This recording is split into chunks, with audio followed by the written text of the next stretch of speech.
Welcome to Houston Sports Talk with your host, Robert Land. Thanks for checking into the best Houston sports podcast. Welcome to our Texans-Browns Christmas hangover sorta post-game show. Robert with Sports Radio 610 Shaun Bijani. Hope everybody got their Red Ryder BB gun and enjoyed some eggnog. But Shaun, Santa brought the Texans a lump of coal for the holidays. That one felt over with when Greenard and Ward went down early, because you could argue the Texans were without 6 of their 9 most important players. If you add CJ Stroud, Will Anderson, Tank Dell, and Blake Cashman. I basically figured it out for you. If you want to know the other 3 guys, I can tell you who they are. The other 9 most important. But, Jimmie Ward, maybe not the most talented, but he's up there with the 6 most important guys. He's definitely one of the most important. And look, the loss of him now being placed on IR, lost for the rest of the season, he's certainly one of the most important and impactful in that secondary. And look, at one point in that Browns game, you were down Jimmie Ward, Steven Nelson, and Jonathan Greenard. They were all questionable to return. It was just a snowball effect. I mean, sticking with the Christmas theme, right? Yeah. It was a horrible experience for the second time, unfortunately, in the span of just 3-4 weeks time, coming off of that loss to the Jets, the way that you did, and the one that's just kind of compounding, that's affected a big chunk of the Texans season here down the stretch, losing CJ Stroud in that game too. It's been a tough go of things, and this is a very, very important week, not just obviously for CJ Stroud, but look, for a defense, Robert, that you mentioned was minus Will Anderson, minus Blake Cashman, now without Jimmie Ward for the rest of the season. It's a defense that showed really, really well. Maybe their best defensive effort of the season against the Tennessee Titans a couple of weeks ago. You're seeing that same offense, which may be a little bit more depleted now with Will Levis in question. You need some of your key dudes back if you want to make this push. Yeah, no question about it. You mentioned Ward out. Kareem Jackson back as of Tuesday. Yep, DeMeco's got his second old teammate that's on the roster from his days as a Texans, along with John Weeks. And Shaun, Kareem's Pro Football Focus grade this season, 67.5 and 8 starts. He's looked great when he's not doing his Jack Tatum impersonation and getting suspended for illegal hits. It's been a bunch of games, but 2 interceptions, which is 2 more than we got from Jalen Petrie so far this year. Hey, look, it's a great addition. I thought it should have been an absolute consideration by the Texans as soon as, news had come out that he was cut by the Broncos.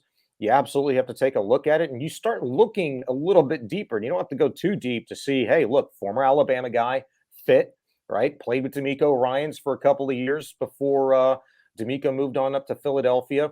Fit, the aggressive effort, reliable, be in the right place kind of guy in the secondary, what this Texans defense wants, needs, especially at this point in time. Fit. I mean, across the board, it was a move that if the Texans could pull it off, they needed to make it. They did. I think it's a huge addition. And not even just to say this, look, here's a 10-year veteran who there's not much he hasn't seen. He's got the chops. He's got the knowledge. I wondered immediately how impactful, not just could he be in the next 2 weeks and maybe beyond for the Texans, but how impactful a guy like that could be for Jalen Petrie, who you think back to Kareem Jackson at his peak, who's now 35 years of age. But heck, 3-4 years ago when he was playing maybe the best ball of his entire career, isn't that who exactly we want Jalen Petrie to be? Mr. Reliable, there in coverage, but an absolute hit stick when he's coming up and making a play in the underneath routes like Kareem Jackson has become known for. Yeah, definitely. I mean, that's who you want. Now, I want to bang through some of the key moments in the Browns game, Shaun. Steven Nelson and Jimmie Ward, both of them combined to get beat deep on the first play of the game, which was a play action to Amari Cooper. This, to me, was straight out of the Kubiak-Shanahan playbook. So for me, I thought, why weren't they prepared? DeMeco's defense just came out of the blocks not prepared, because that's exactly what I would expect from, somebody that DeMeco saw a lot of offensively. As far as it just, I don't know. I didn't like that look right out of the gate. No, it was a horrible look, especially given the fact that DeMeco Ryans all week long had talked about having to guard against Flacco in the deep ball. The chunk plays is where they made their bread and butter in recent weeks with him under center. I mean, heck, he just thrown for 374 yards in a 20-17 victory against the Chicago Bears a week prior. And so you knew you had to be wary of that, and you had to be on it in coverage. The pass rush, look, they didn't get home.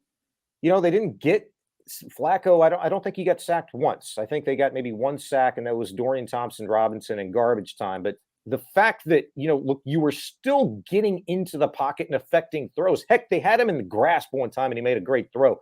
He made some great throws that day, but also took advantage of some very soft coverage, late coming over to help over the top, or just quite simply not helping when you were supposed to over the top, in the case of Jalen Petrie, which ended up getting him benched.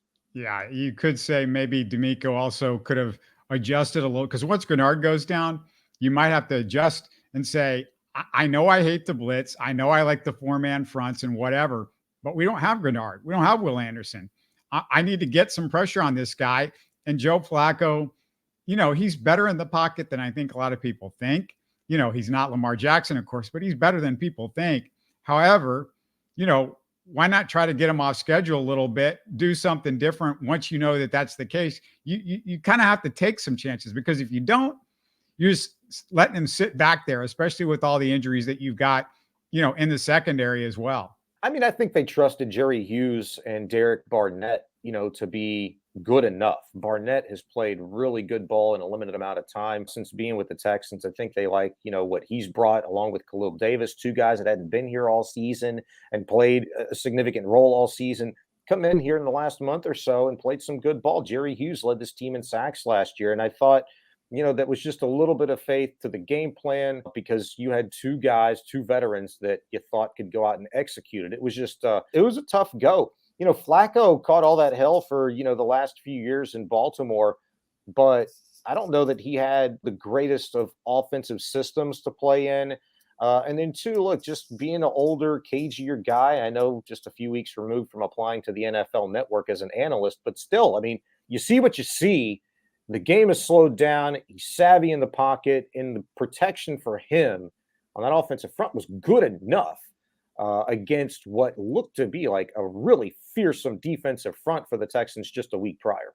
I just want to know what you thought of the Slowick bringing in Davis Mills for 3 plays in the first couple of drives. They brought him for that read option in a very random early drive situation, like early in a drive. Wasn't thrilled with that. It was on a first and 10. It was on a first and 10. They ran the stinking Mills cat. Oh yeah. And then, but I even hated the ones more that were after that, where he comes in for, what was it, 2 straight play. I was just like, I don't get like Davis Mills, what does he do that's so incredible that you throw off the entire rhythm of the offense? Nothing. I mean, what's the discernible difference between Davis Mills and Case Keenum? I mean, one's tall, one's a little stockier and shorter, one's got a bigger arm, one doesn't. One has to step up in the pocket to get everything he possibly can, every last little drop of mustard on a ball, to work into some slants and digs and the tougher out routes, mobility of rolling out. I mean, there's not much of a discernible difference. Like, what could possibly have thrown the Browns defensive coordinator off, Greg Schwartz, that much? Like, oh no, here comes Davis. I thought it was a horrible idea. The fact that they sat down for a week and came up with that garbage game plan, it was embarrassing, to be quite honest with you. At first, I didn't have a massive problem with it, because I thought, okay, Slowick being a little cute, you bring Mills in to set up something later, a particular look or a play action bootleg rollout, whatever. It was far deeper than that. Look, after the 53-yard reception on the first drive of the game for the Browns, and then 3 drives later, when they complete that 75-yard touchdown pass to Amari Cooper, you have to throw cuteness out the window, in my opinion. You've got to say, all right, we're in a hole. Dameon got us back in it a little bit with a 98-yard touchdown. We've got to commit to the run game, which is working, by the way, with Devin Singletary back there. We've got to commit to the run, and we've got to control the clock, and we've got a slog fest on our hands. They didn't do that. And I thought not deviating, not adjusting, pivoting, whatever you want to call it, in the middle of a game has been one of Slowick's And DeMeco's, to be quite honest with you, at times this season, one of their few flaws. And I think it certainly cost them against the Browns that day. Yeah, I feel like there's been a little bit of crowning Bobby Slowick somewhat in this season, which to me, there's just been a lot of weird stuff that he's done. He seems to have to learn stuff the hard way, and it has to be cute. And then the next Thursday, he's got to go, yeah, that wasn't so great. I probably don't need to do that. Like, think it through. Like, I need him to think it through a little bit. And that's what's frustrating. I'll tell you what, I mean, maybe it's, what's greater than a microcosm? I'd say a microcosm of that has been Dalton Schultz. I remember talking some ball with him, a few months ago about, the voluminous playbook that is Bobby Slowick's version of the West Coast offense. And Schultz was like, man, day one, when I got the book, as soon as I got on the practice field, I told Slowick, I'm going to have to mess things up a lot. That's how I learn. Maybe Slowick's the same way. Maybe he's just kind of first-year play caller, first-year coordinator. This is very new to him, and he's been very successful, a part of a very successful team to this point in time, considering where they'd come from at least. It's a groundbreaking, and so there's going to be missteps. There's going to be mistakes. The thing is, I feel like we've said this all season long, and I know Texans have lost 3 of their last 5. The offense, even with Stroud, was struggling and scuffling a little bit. Offensive line, there's a lot of factors there. But Slowick has shown the ability to improve week to week. When, as you said, something hadn't worked, he generally figures it out and comes up with a pretty good game plan, the following week. It's the in-game adjustments. When you can correct something, when your game plan is being affected so greatly by the defense, not being as stubborn and hard-headed as like, no, this is what we're doing this week and we're sticking to it. Hey, that's an opportunity to flash your creativity, flash your knowledge, and to be exactly what you said you wanted to be in the preseason, aggressive. The 2 defensive things that bothered me the most was that first play, and then when D'Angelo Ross gets burned in coverage.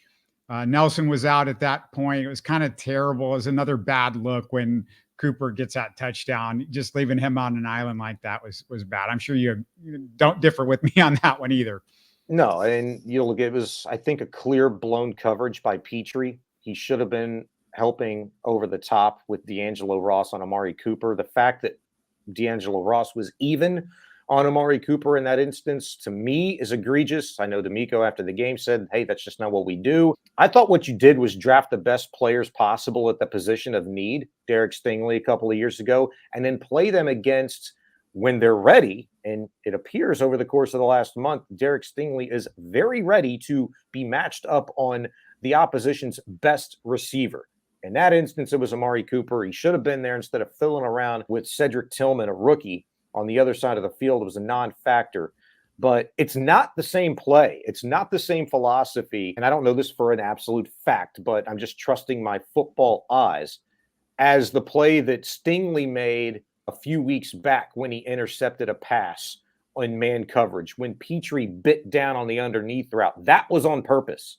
Petrie was supposed to bite down, take that underneath route away, setting Stingley up in man coverage to make a play on the ball. That's not what was supposed to happen in that play. Petrie and Ross were supposed to double team Cooper, and Petrie didn't see it, whiffed on the coverage, and ended up getting benched for it. Another touchdown was when Njoku got burned on that post route, which wasn't a shocker. When I talked with the Browns Insider last week, it was one of the things I brought up. I said, Njoku, I'm telling you right now, he's going to burn the Texans. Blake Cashman's not there.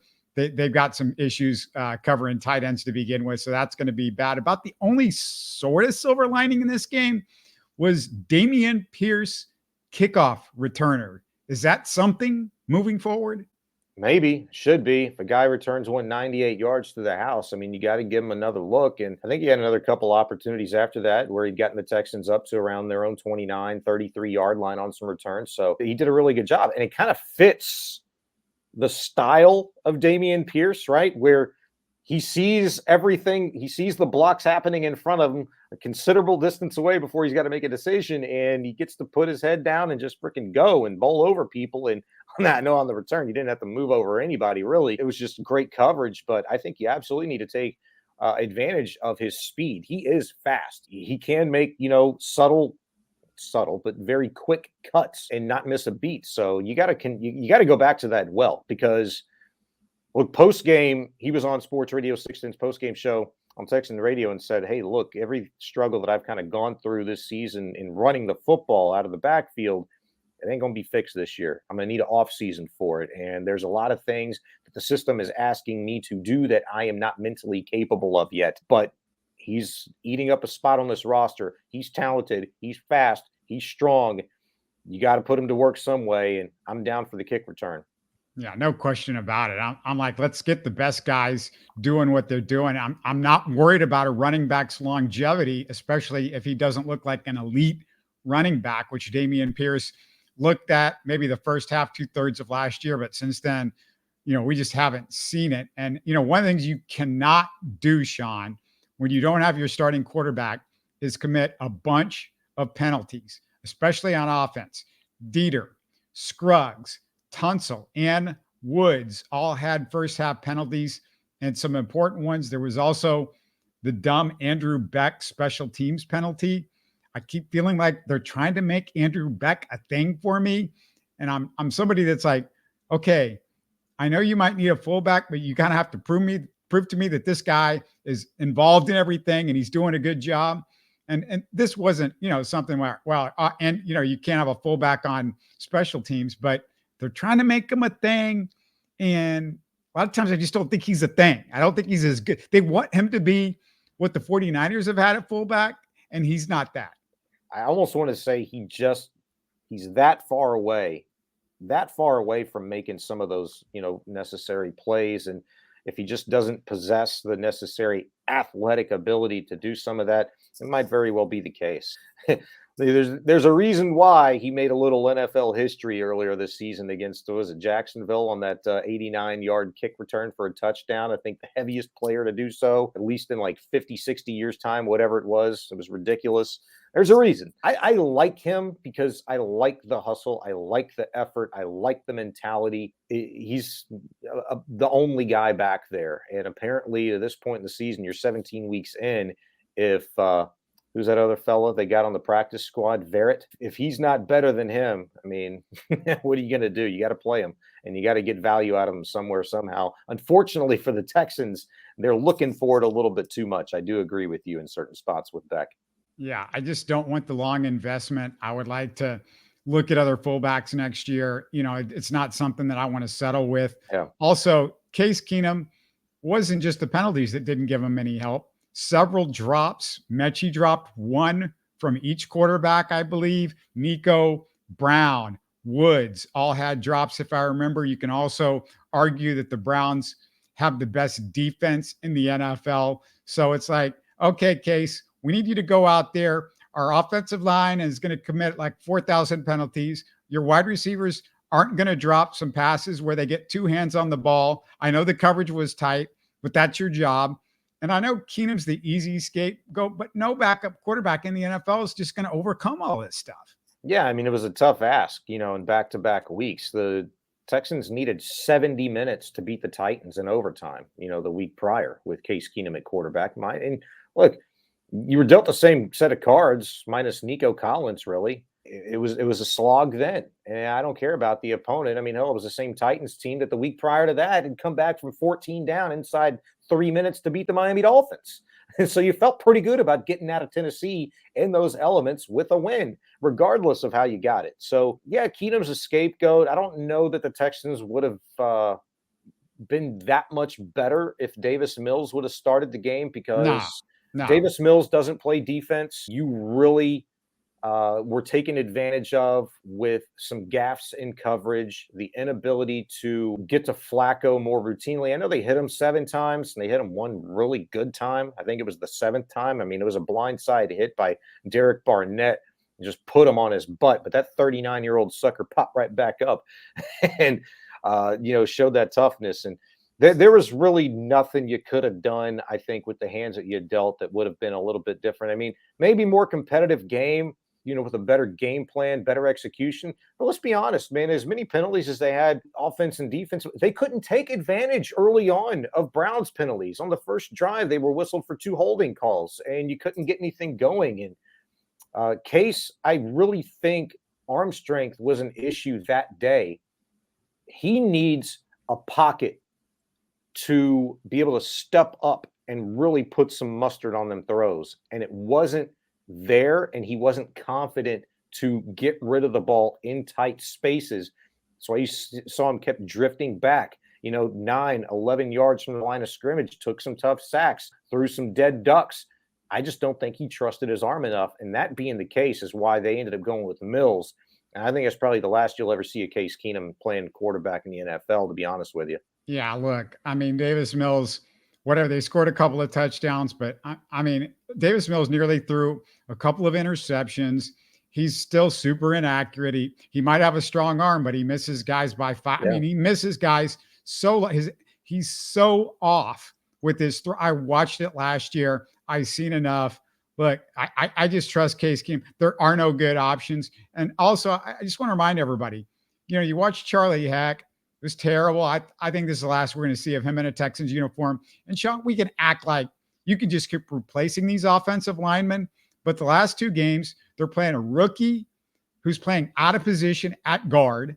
He's out of position. I don't care what they think they drafted, a center guard, whatever. He's out of position. He's not a good guard. They have a practice squad center, a practice squad right tackle. They've had 4,000 injuries. It's a big reason why Stroud hasn't played in 2 weeks. Let's remember that. Those guys up front were the same guys that got Stroud killed and got him a concussion. I'm not mad at those guys. They are who they are, though. Yeah, I mean, look, it should be a concern going into the Titans game. If Stroud's able to come back, this week, he'd been sacked, I think, 21 times the previous 4 games that he'd played after going about a month and a half stretch of enduring 0 sacks after that horrendous start to the season. So the line, as it's continued to change, and they're on their 7th different starting offensive line this season, having to go with Charlie Heck at right tackle now, it's something to definitely be concerned about. I mean, especially when a guy misses 2 weeks with a concussion and, taking some tough hits, the weeks before, not necessarily in sacks, but on a quarterback sneak and, some other plays that, Stroud can control. It worries me a little bit, but then, the 2 games prior to the Jets game before Stroud gets knocked out in the 4th quarter, you saw a much more mobile, elusive, by necessity, C.J. Stroud. And he was doing pretty well. He wasn't taking big hits. He was getting sacked a little bit, but he wasn't taking big hits. And he just extended plays. And when you had Noah Brown and Nico Collins and Dalton Schultz at his disposal, they were making plays for him. He'll presumably have all of those guys if he returns this week against the Titans at NRG at his disposal once again. So you got to feel pretty good about that. Yeah, it's just since they've had Scruggs out there and Charlie Heck and all, it just scares me to death, like you said. And, one of the things that you look at with the Texans also is, I want them to get a shot, a playoff shot. And I want that to happen. But I mean, I just don't want it at the expense of like, we're going to put Stroud in harm's way after a concussion, maybe 2 concussions. We don't know, because there was some iffy stuff that happened before, some big hits that looked like he might have gotten. It scares the hell out of me, because I mean, this is your hope for the next decade, in CJ Stroud. I mean, the last thing you want is Tua Tagovailoa 2.0. I mean, that's what the Texans, are hoping to avoid. Giving Stroud every opportunity to get right, and that's something they couldn't control. That's something CJ Stroud couldn't control. I mean, it wasn't until this past weekend where the light sensitivity and the loud noises didn't bother him as much. It was good enough to where he took in practice a little bit in the stadium last Friday, watched, and then took in the meetings. So that's good. He's supposed to practice today for the Texans. In what capacity? Don't know. Presume it would be limited. It's all good news. If he's cleared, if he's 100 to play in this game, he needs to play. And he should play. You can worry all you want to. Hell, we were all worrying after the first couple of weeks when he took 19 quarterback hits and 11 sacks. It was like, man, what are we doing? But you didn't know C.J. Stroud was C.J. Stroud at that point in time either. Now you know a little bit more about him. you should also have a little bit of faith in that, you know what? Yeah, pressure's going to be coming. The offensive line isn't great, but this is the best quarterback of the bunch that knows how to operate within a tight pocket, that can elude a pass rush, that knows how to not take a big hit more times than not. All right, let's talk about the Texans defense. And Shaun, do you know a guy that knows a guy that knows a guy that can tell me as we talk here at 10:45 in the morning on Wednesday if Will Anderson or John Greenard or Blake Cashman has any shot to play these last couple of games? Cashman, I feel confident about. And the reason is, look, the hamstring injury that he sustained, it's generally, on average, at least in the NFL this year, something that causes players to miss an average of 13 days. He's about 14 days removed from that now, I think, maybe a few days longer. So it bodes well for his return. I think the sentiment, the feel, the vibe is that he is back on a practice field this week.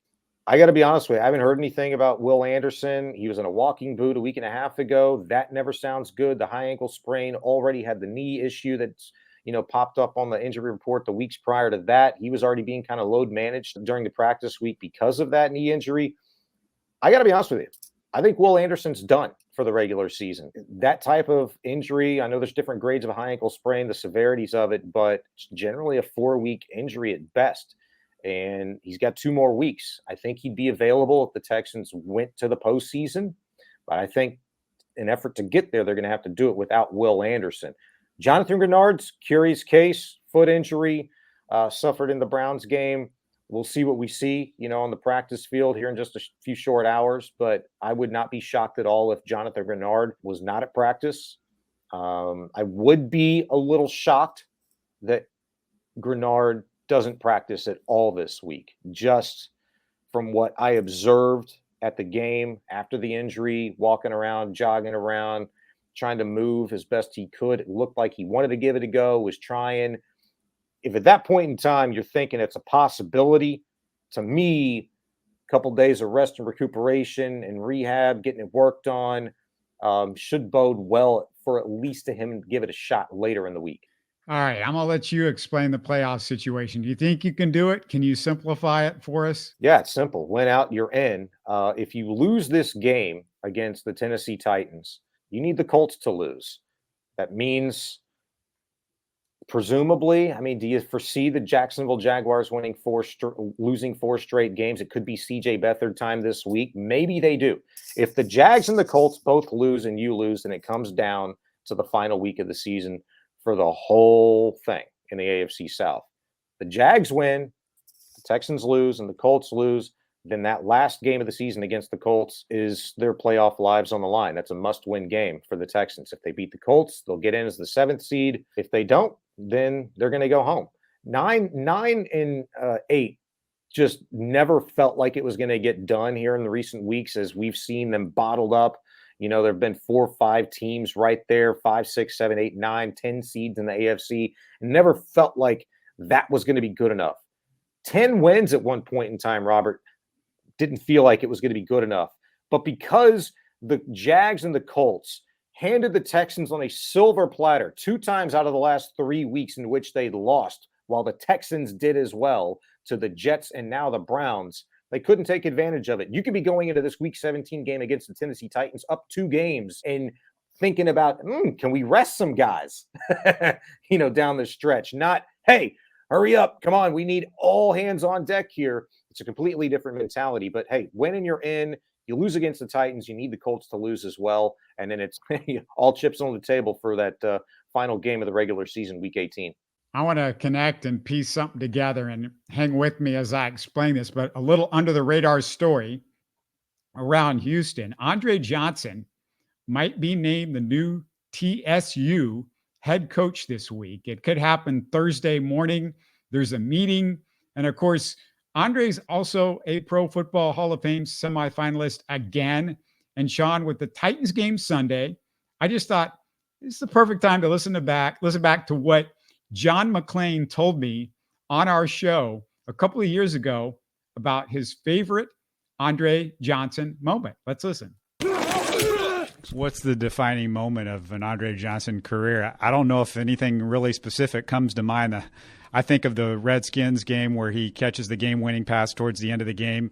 You might think of a couple of the catches and touchdowns that he made in the playoffs, but is there a moment for you that comes to mind? Yeah, when he beat the hell out of Cortland Finnegan. People think about Andre, and as Antonio Smith was saying, he was quiet. He let his actions speak louder than words, and sometimes he let his fists speak louder than words. I think when everybody saw him pound Cortland Finnegan, I went up to him the next day and I said, I thought you told me you'd never been in a fight. He said, well, you said in the NFL. And it's pretty obvious the way Andre was standing, throwing punches, because most players didn't fight, that he had been in fights and knew how to fight. And I think that helped his reputation even more as a physical player. Andre's 6'3" and 230. He's a great blocker, and he was tough. I don't think things that were negative about his career, like only winning 2 division championships, winning 2 playoff games, touchdowns, that's going to have much to do with him being in the Hall of Fame. And also it's going to be tough because on the first ballot, we just don't put receivers in on the first ballot anymore, so they have to be patient, and I know Andre is a very patient man. Great stuff from John McClain. And, he said be patient. And of course, that's the way it's turned out. And don't forget that we have YouTube playlists filled with classic interviews, clips from Houston sports legends. So go back in our YouTube profiles and look at some of that stuff, our channel, look at that stuff. But Sean, you think Andre would make a good head coach? Is that a good idea? He was kind of a quiet guy, I always thought. I don't know if you need to be loud as a head coach all the time, but it's kind of weird. I never would have pegged him as a head coach, an offensive assistant, wide receiver coach, somebody that, can be a whisperer, in the film room, calm guys down, get them to see things from a different perspective. Obviously, a forward thinker, innovative guy in terms of his craft, and maybe finding some subtle little intricacies to help guys out on the field. Like I'd see him as a receiver coach, but as a head coach, from what we know it to be as, the other former player that recently took a job at a HBCU around the same time that Deion Sanders did at Jackson State before he moved up to Colorado.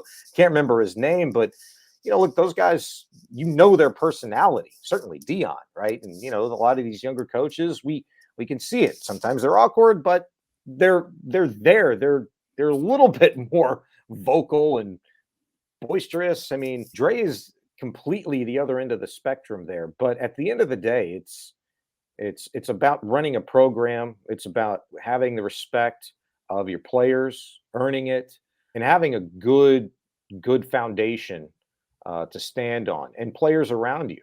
Coaches around you that can help build the program. So I imagine there is not one person that he does not know in a football community that he's going to have trouble filling out a competent and competitive staff, if in fact that is the case for him. So maybe the personality thing doesn't mean a thing. We'll see. But if he gets that job, man, you can't be anything but happy and proud for the guy. Yeah, it's funny because usually guys like to bring on as their coaches guys that they know real well. So if he does get the job, he could be bringing some other former Texans into that TSU fold. That's an interesting thing to keep track of. Let's just close out with, is there anything you're thinking about for Sunday's game against the Titans? It's hard to say anything until we know who's actually going to be ready to play on Sunday. But what are you thinking about with that one? And do you want to go ahead and have the Texans wear like some Nashville Sound jerseys or some, one of the Nashville's teams, for this game? I don't know how we can, get them all fired up, the same way, but you know what I would do? I'd put a big picture of Bud Adams up on the jumbotrons there when he's giving them the double rods. When they announced the Tennessee Titans, I'd pop Bud Adams right there. Big double rods for you. That'd be about the extent of it. That's one of my favorite pictures in sports all time. I don't really care who's at quarterback for the Texans. I do. In terms of this game, like what I mean to say, it doesn't really matter for me because it's bigger than that.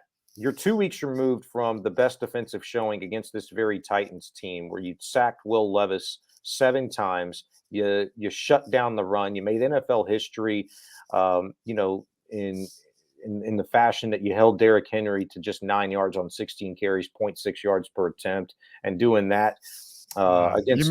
You're missing though the two guys that were the reason why the sacks happened, and Will and Greenard. Hey, that's fine, but they've shown that they're more than capable of doing that at times, even without those guys, being a competent and consistent defense. And so I think, yes, the fact that you're going to be without those guys concerns me a little bit. You could get Cashman back, which should help, against the run game a little. You don't know. You might get a Ryan Tannehill version of the Tennessee Titans at quarterback this weekend. But it's games in which you're facing an opponent so close together just for the second time in 3 weeks. They worry me in this sense.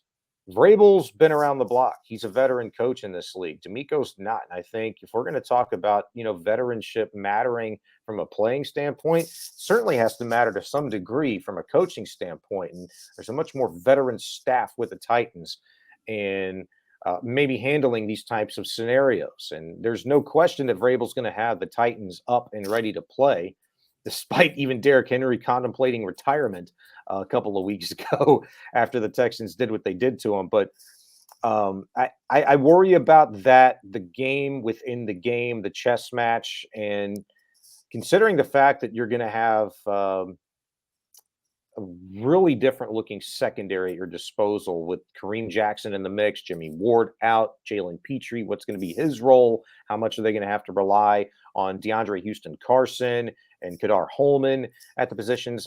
I don't know. It's very, very interesting.